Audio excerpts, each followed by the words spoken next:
So, Minister Samuda, thank you for joining us for an interview with Island Innovation. Obviously, it's been a very difficult few weeks for Jamaica, but we're glad to see that you were able to make it here to Belém for COP30. Can you just tell us a little bit about what the last few weeks have been like in the aftermath of Hurricane Melissa and how the recovery currently is going for Jamaica? So it feels a little surreal. Our conversations would have been vastly different at UN Climate Week in New York. And since then, just a month after UN Climate Week closed, we were hit by a Category 5 hurricane with sustained winds of 185 miles an hour with wind gusts up to 250 miles an hour. I mean, we've seen catastrophic damage with 192,000 buildings damaged, 156,000 rather of them with major damage. Damage likely to exceed 10 billion US dollars, 30% of our GDP, like that in a night. And we've lost 50 Jamaican lives. It's as I said, surreal. It makes being at COP that much more important. So even though Jamaica is here with a smaller delegation than usual because of the disruption, our message, I think, is that much more needed. You see, because Jamaica has done what's necessary in relation to its macroeconomic affairs. Jamaica was one of the few SIDS with a declining debt stock, even post-COVID.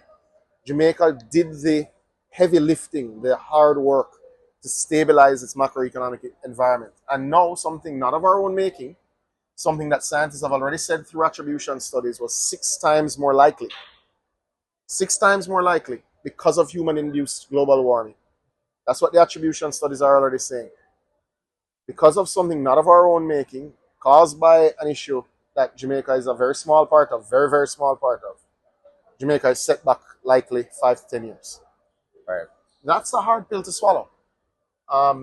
Now, there's an appetite for Jamaica to work with its partners to recover in 2 years instead of 5, because we were so close to achieving the level of macroeconomic stability that we wanted. We were maybe 6 months away from investment grade. Now, we hope that the world will see the devastation, as they have with other storms, and do the right thing. We are going to need aid, we are going to need relief, and we are going to need technical and tangible assistance with the rebuilding and reconstruction efforts.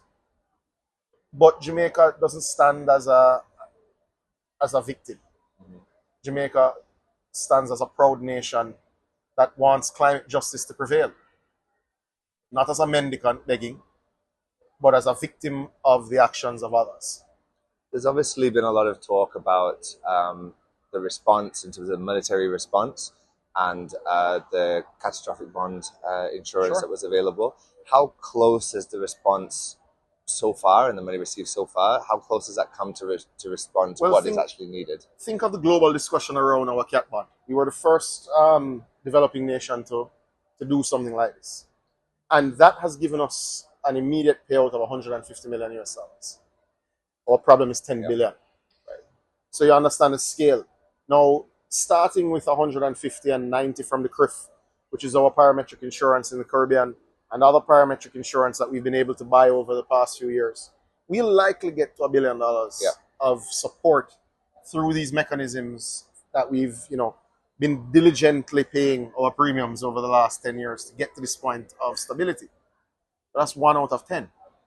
So I need the scale to be understood of the financial, because you see, even locally, you'll have skeptics who say, well, where's the money going?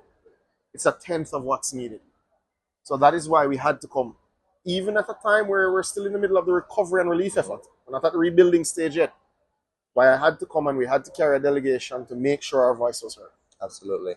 What are you hoping will be achieved at this COP for SIDS, for countries on the front line of climate change like Jamaica? And is there a message so soon after the impact of Melissa? Is there a message you really want to underline? So first, the transparency in climate finance. Yeah.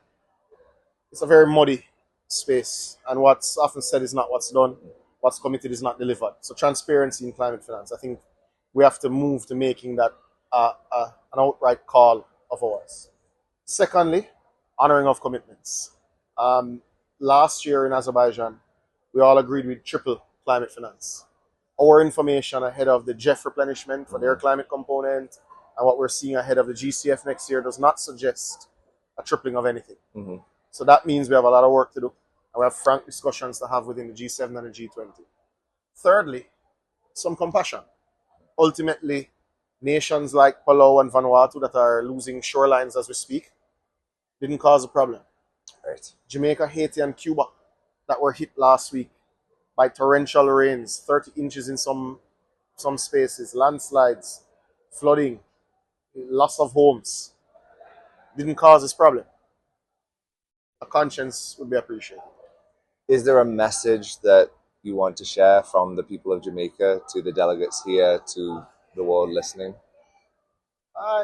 You know, we would like people to honor their commitments. I think that's a very good starting point. We've never had the ability to determine if what we agreed to in the Paris Agreement was the right agreement because we've never stuck to it. We've never stuck to the annual COP agreements. We've never stuck to the funding agreements. Let's stick to the funding agreements. Let's stick to the mitigation agreements. Let's stick to the decarbonization effort.